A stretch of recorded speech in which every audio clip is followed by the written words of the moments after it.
भागलपुर में रसूलपुर की एक चारी के रहने वाले पारा शिक्षक दीपांकर कुमार की बेटी उज्ज्वला की शादी 4 दिन बाद 15 मई को घोघा के पक्की सराय के रहने वाले श्यामा से होने वाली थी, लेकिन लड़की घर छोड़कर महिला थाने पहुंच गई और कहा कि उससे अभी शादी नहीं करनी है।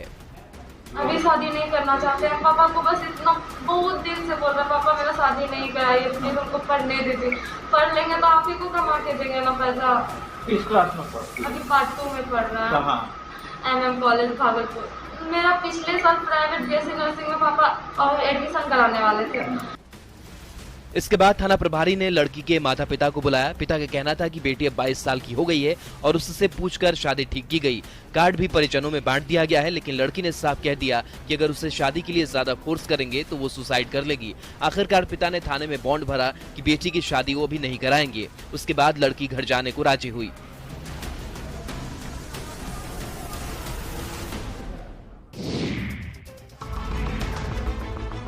नवादा के तुंगी बाजार स्थित एक मोबाइल दुकान के संचालक से कुछ मनचले युवक ने पिस्टल का भय दिखाकर 2 लाख रुपए की रंगदारी मांगी। दुकानदार ने जब 2 लाख रुपए देने से इनकार कर दिया, तभी एक युवक ने अपनी कमर से पिस्टल निकालकर दुकानदार के ऊपर फायर कर दिया। गनीमत रही कि पिस्टल से गोली नहीं निकली और दुकानदार बाल बाल बच गया।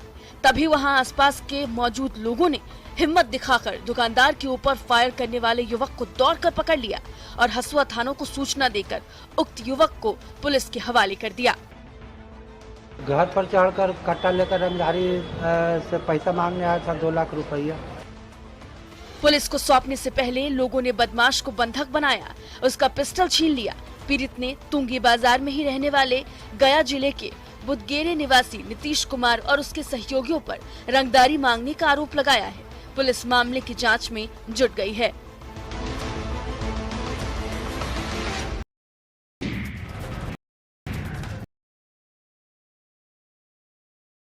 के लिए वाहनों को लूटने वाले गिरोह का पुलिस ने खुलासा करते हुए बिहार और पश्चिम बंगाल के 4 शातिर अपराधियों को गिरफ्तार किया है। गोपालगंज पुलिस की कस्टडी में चेहरे पर काले नकाब लगाकर खड़े ये चारों अपराधी अंतर्राज्यीय वाहन लुटेरा गिरोह के गुर्गे हैं, जो राहगीरों को अपना शिकार बना देते थे।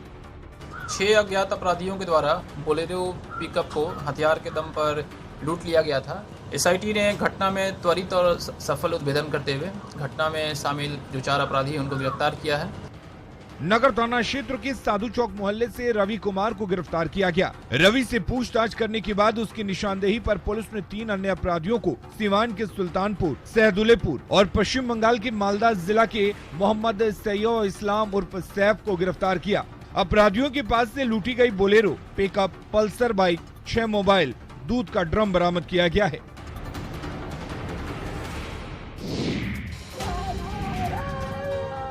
भागलपुर में भिकनपुर मुख्य सड़क के किनारे एक बेबस महिला 8 महीने के अपने बच्चे के शव को गोद में रखकर दहाड़ मारकर रोती नजर आई।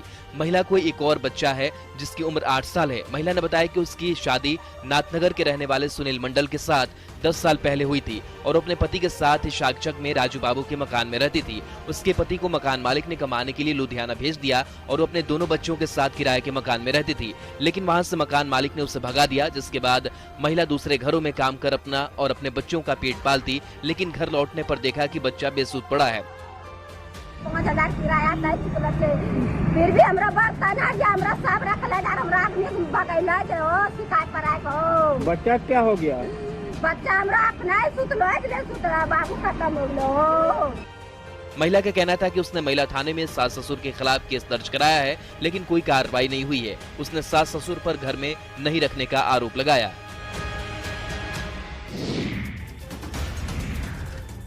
गिरिडीह जिले के सरिया प्रखंड में हाथियों के झुंड ने गांव से लेकर शहर तक में पिछले 2 दिनों से आतंक मचा रखा है। सरिया प्रखंड के सर्वोदय में स्थित उत्क्रमित मध्य विद्यालय को निशाना बनाते हुए हाथियों के झुंड ने विद्यालय का गेट तोड़ दिया और 2 क्विंटल चावल सहित अन्य अनाज नष्ट कर दिया।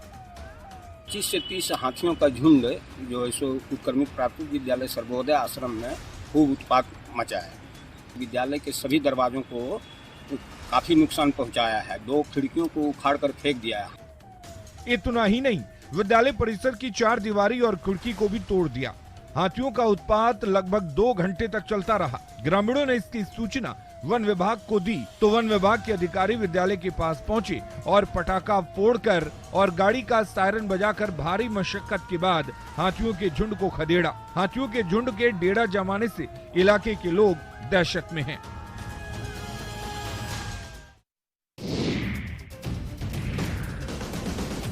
गढ़वा जिले के रमकंडा थाना क्षेत्र के मुड़खुड़ गांव में अवैध रूप से संचालित ईंट भट्टा को रंका एसडीएम राम नारायण सिंह ने ध्वस्त कराया। रंका एसडीएम को गुप्त सूचना मिली थी कि इलाके में बड़े पैमाने पर अवैध रूप से ईंट भट्टे का संचालन किया जा रहा है। इसी सूचना पर एसडीएम ने ये कार्रवाई की है। इस कार्रवाई में करीब 3 लाख ईंट को भी जब्त किया गया है। इसके अलावा 2 ट्रैक्टर कोयला भी जब्त किया गया। इस संबंध में रमकंडा थाना में संचालक के खिलाफ प्राथमिकी दर्ज करने का निर्देश एसडीएम ने जारी किया है। हालांकि इस कार्रवाई के दौरान मौके से संचालक फरार हो गया, जिसकी तलाश जारी है। तस्वीरों में आप देख सकते हैं कि कैसे चिमनी को एक ही झटके में प्रशासन की ओर से गिरा दिया गया। इस कार्रवाई से अवैध भट्टा चलाने वालों में हड़कंप मच गया है। एसडीएम ने बताया कि आगे भी इस तरह की कार्रवाई जारी रहेगी।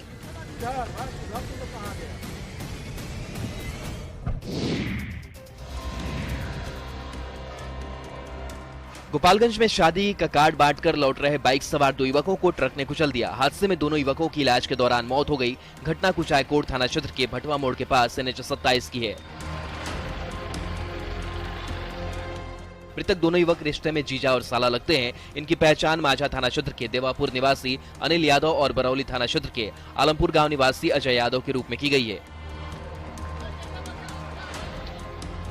बताया जाता है कि अनिल यादव अपनी बहन की शादी का कार्ड लेकर तमकुही रोड किसी रिश्तेदार के यहाँ जा रहे थे। उनके साथ में उनके साले अजय यादव थे।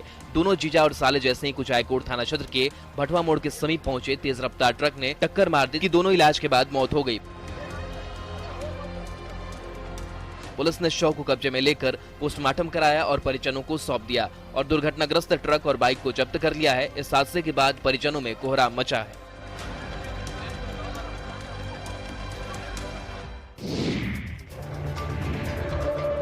भागलपुर में एक मां अपने बेटे की तलाश में दर-दर भटक रही है। हबीबपुर थाने के ठीक सामने मोबाइल में अपने बेटे की तस्वीर लेकर लोगों से पूछताछ करते इस महिला का नाम पूनम है। इनका बेटा 5 दिन से लापता है। बेटा मानसिक रूप से कमजोर है और वो बोलने में असमर्थ है। महिला के मुताबिक उसका बेटा पास के पेट्रोल पंप के इर्द गिर्द घूमता रहता था। पहले दिन से ही मां अपने रोशन की तलाश में जुटी है, लेकिन सफलता नहीं मिल रही। सब जगह पता लगा लिए, नहीं मिला। कितना दिन हो गया? आज इतवार के दिन को आया। 4 दिन हो गया। हबीबपुर थाने में गुमशुदगी का मामला भी दर्ज कराया है, लेकिन पुलिस के बजाय मां ही अपने कलेजे के टुकड़े को खोज रही है। लोगों से विनती कर रही है कि अगर रोशन का कोई सुराग मिले तो उन्हें फौरन इसकी जानकारी दे। इस मामले में पुलिस का रवैया गंभीर नहीं होने से महिला मायूस है।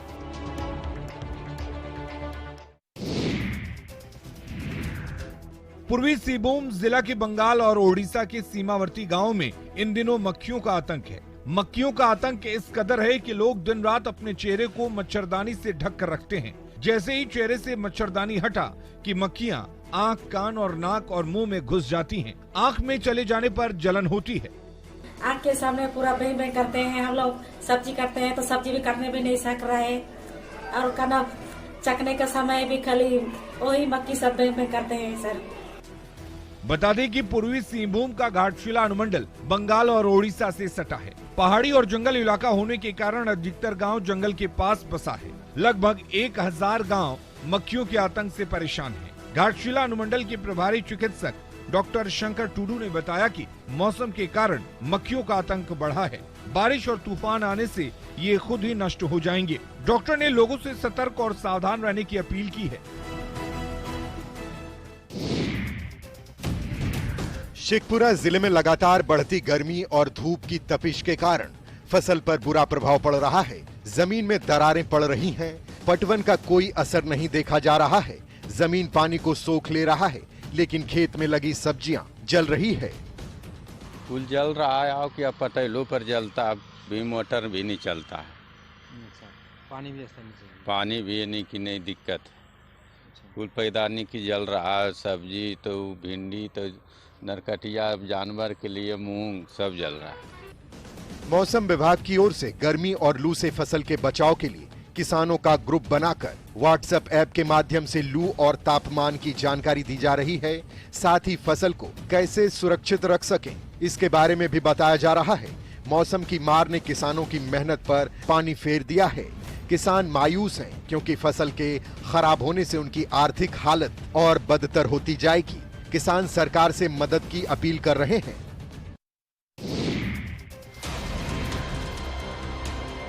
गिरिडीह जिले के बिरनी प्रखंड के खेदवारा पंचायत में पानी की भारी किल्लत है।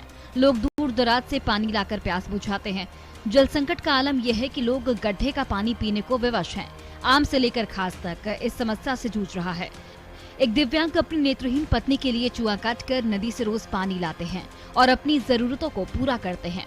नेत्रहीन पत्नी को दिव्यांग पति रास्ते बताते हैं और पगडंडियों से होते हुए दोनों नदी पहुंचते हैं और पानी लेते हैं। आलम यह है कि सरकारी सुविधाओं से वंचित ये पूरा परिवार खुद को असहाय महसूस कर रहा है। गर्मी हो या बरसात, नदी का पानी इन लोगों की जिंदगी बन गई है। ये तो सिर्फ एक परिवार की कहानी है। ऐसे सैकड़ों परिवार हैं इस इलाके में जिनके नसीब में शुद्ध पानी नहीं है। इसे इनकी बदकिस्मती कहिए या फिर प्रशासनिक उदासीनता का नतीजा, लेकिन सच यही है कि ये लोग पानी के लिए दर दर की ठोकरें खा रहे हैं।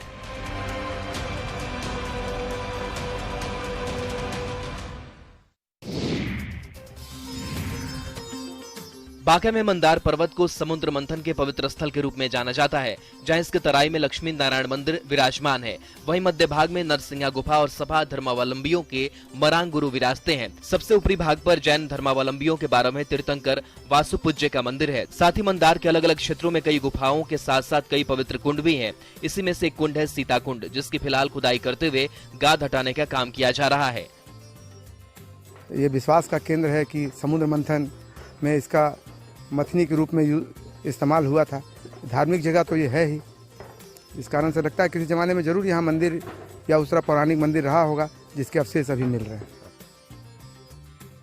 सफाई के दौरान कई पुरानी मूर्तियां मिली हैं, जिसमें भगवान विष्णु, शिव सहित अन्य मूर्तियों के भग्नावशेष होने की बात कही जा रही है। सभी को वन विभाग के हवाले कर दिया गया है। लोगों ने इस पर्वत को लेकर शोध करने और भग्नावशेष को संरक्षित रखने की मांग की है।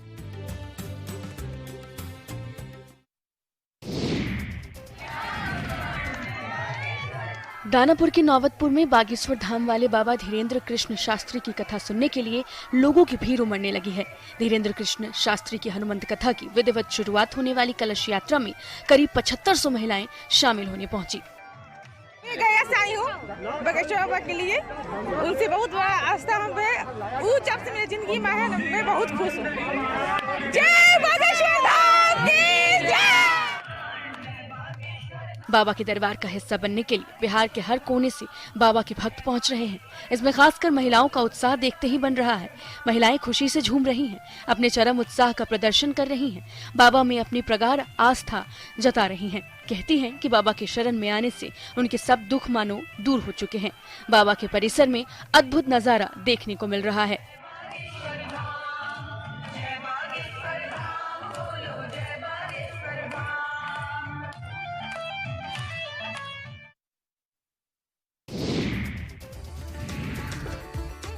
बाबा बागेश्वर के आगमन से बिहार में जहां कुछ लोग नाराज हैं और राजनीति कर रहे हैं, तो एक बड़ा तबका ऐसा भी है जो बाबा के स्वागत में पलकें बिछाए बैठा है। छपरा में सैंड आर्टिस्ट अशोक ने बाबा के स्वागत में भव्य सैंड आर्ट बनाया है। पूरे बिहार के लिए गौरव की बात है ये कि हमारे धीरेन्द्र नाथ शास्त्री हमारे यहाँ पधार रहे हैं पूरे बिहार में। तो वहाँ जोरों शोरों से तैयारी चल रही है। ये मेरा मन भी है, ये कलाकार का, क्योंकि मैं भी बिहारी हूँ और बिहार में वो आ रहे हैं। और सबसे बड़ी बात है, मैं उनकी संस्कृति से जुड़ा हुआ हूँ, तो मैं अपने तरीके से अपने आर्ट के जरिए उनको स्वागत करता हूँ बिहार में। सरयू के घाट पर बाबा बागेश्वर की तस्वीर इन्होंने रेत पर उकेरी है, जिसे देखने के लिए लोगों की भारी भीड़ उमड़ी है। अशोक भी बाबा के कथा की मुरीद हैं। अशोक कथा स्थल पर नहीं जा पाएंगे, इसलिए वो यहीं से बाबा के प्रति अपनी आस्था प्रकट करते हैं। बाबा के बिहार आगमन से अशोक काफी खुश हैं।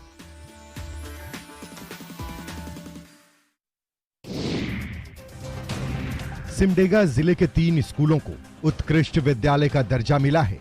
SS+2 उच्च विद्यालय, SS बालिका +2 और कस्तूरबा गांधी बालिका विद्यालय का चयन हुआ है।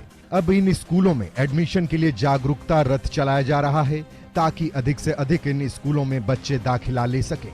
सिमडेगा जिला से 3 उत्कृष्ट विद्यालय का चयन हुआ है, जिसमें SS+2 high school Simdega, SS girls +2 high school Simdega और KGBB सिमडेगा। इन तीनों विद्यालयों को CBSE से संबद्धता प्राप्त हो चुकी है। इन तीनों विद्यालयों में अंग्रेजी माध्यम से पढ़ाई होना है और इन तीनों विद्यालयों में नामांकन हेतु प्रचार प्रसार किया जा रहा है। जिले के इन उत्कृष्ट विद्यालयों को केंद्रीय माध्यमिक शिक्षा बोर्ड यानी CBSE के तहत मान्यता प्राप्त हो गया है। इन सभी विद्यालयों में निजी विद्यालयों की तुलना में आधुनिक सुविधाएं उपलब्ध हैं, इसलिए प्रशासन के साथ साथ शिक्षक भी बच्चों के एडमिशन के लिए तत्पर हैं।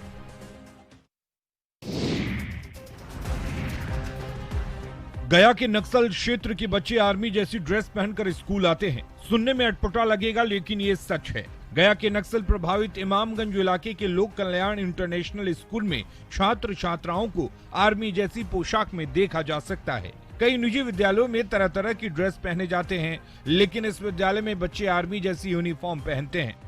2 डेज इसे पहनते हैं, वेडनेसडे एंड सैटरडे को। और मैं यहाँ तकरीबन 5 साल से पढ़ रही हूँ और I want to become IPS officer. School के प्रिंसिपल बताते हैं कि इसका मकसद बच्चों में देशभक्ति के जज्बे के प्रति झुकाव दिलाना है। साथ ही आर्मी जैसी यूनिफॉर्म पहनने का एक मकसद और भी है कि बच्चों को एक सैनिक की तरह मजबूत बनाया जाए। इस विद्यालय में नर्सरी से 7वीं कक्षा तक की पढ़ाई होती है और सभी कक्षा के बच्चे सप्ताह में 2 दिन आर्मी जैसी यूनिफॉर्म पहनकर आते हैं।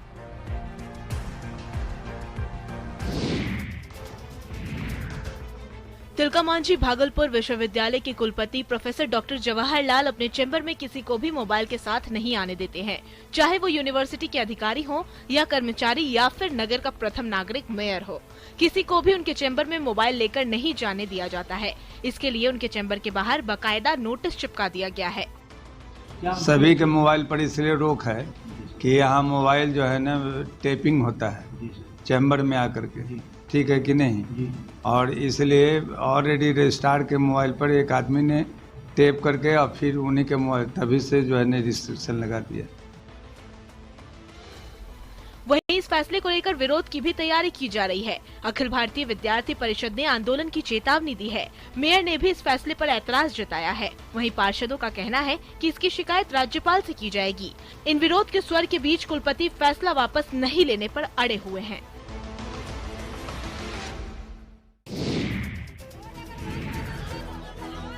IIM बोधगया की ओर से बापूनगर और मोहरर गांव के साथ साथ करीब दर्जनों गांव को नेशनल हाईवे से जोड़ने वाली सड़क को बंद किए जाने को लेकर ग्रामीणों में आक्रोश है। ग्रामीणों ने कड़ी धूप में IIM और प्रशासन के खिलाफ नारेबाजी करते हुए विरोध प्रदर्शन किया। ग्रामीणों का कहना है कि ये सड़क काफी पहले से है और प्रधानमंत्री ग्राम सड़क योजना के तहत इसका निर्माण हुआ था। हर समय सैकड़ों की संख्या में ग्रामीण इस रोड पर चलते हैं। ग्रामीणों ने कहा कि अगर रास्ता तोड़ा गया तो वे लोग सामूहिक आत्मदाह करने को मजबूर होंगे। हम लोग सामूहिक ये यहाँ पे धरना देंगे और आत्मदाह करेंगे। बहुत पुराना रोड है और प्रधानमंत्री ग्राम सड़क योजना से बना हुआ है, बहुत पुराना रोड है। IIM बोधगया और ग्रामीणों के बीच सड़क को लेकर विवाद है। SDM गया विवादित स्थल का निरीक्षण भी कर चुके हैं। ग्रामीणों के मुताबिक पहले SDM बीच का रास्ता निकालने की बात करते थे, लेकिन अब रवैया बदल चुका है, जिससे ग्रामीणों में नाराजगी है।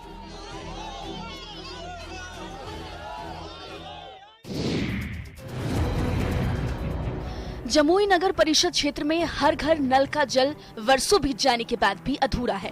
लाखों रुपए खर्च हो जाने के बाद भी लोगों को इस योजना से पानी की एक बूंद नसीब नहीं हो रही।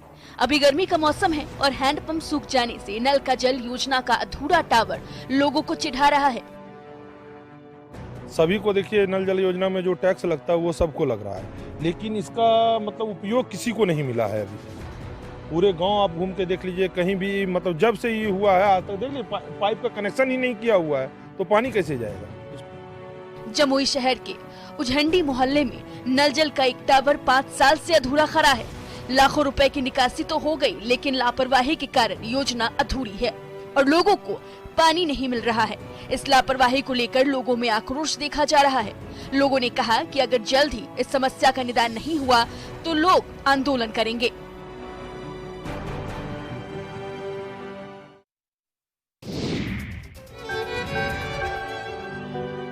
गिरिडीह में 84 साल की बुजुर्ग हसमुन खातून खुद को जीवित साबित करने के लिए प्रखंड कार्यालय के चक्कर लगाने को मजबूर हैं।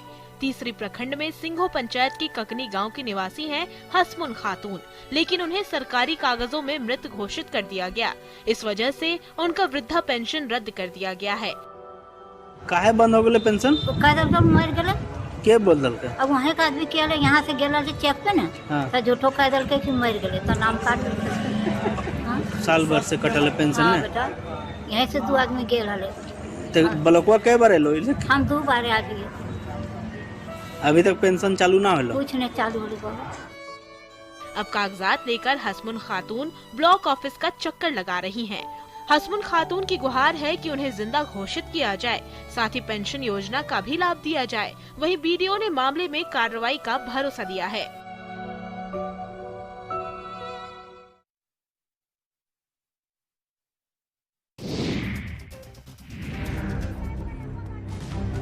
शेखपुरा नगर परिषद में गर्मी के मौसम में सबसे ज्यादा परेशानी पानी को लेकर हो रही है। शहर की अधिकांश आबादी पहाड़ की तलहटी में बसा हुआ है, जिसके कारण गर्मी में पानी का जल स्तर नीचे चला जाता है। शहरी जलापूर्ति से भी शहर की पूरी आबादी की प्यास नहीं बुझती है।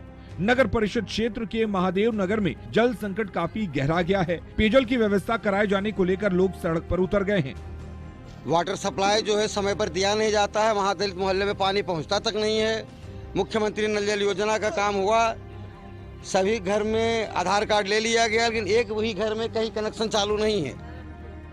इलाके का चापाकल खराब हो गया है। नल जल योजना का पानी घरों तक नहीं पहुंच पा रहा है। पेयजल संकट को लेकर स्थानीय लोग काफी आक्रोशित हैं। बोरिंग खराब है, कोई देखने वाला नहीं है। हालांकि नगर परिषद की ओर से पेयजल उपलब्ध कराने के लिए टैंकर की व्यवस्था की गई है, लेकिन वो नाकाफी साबित हो रहा है।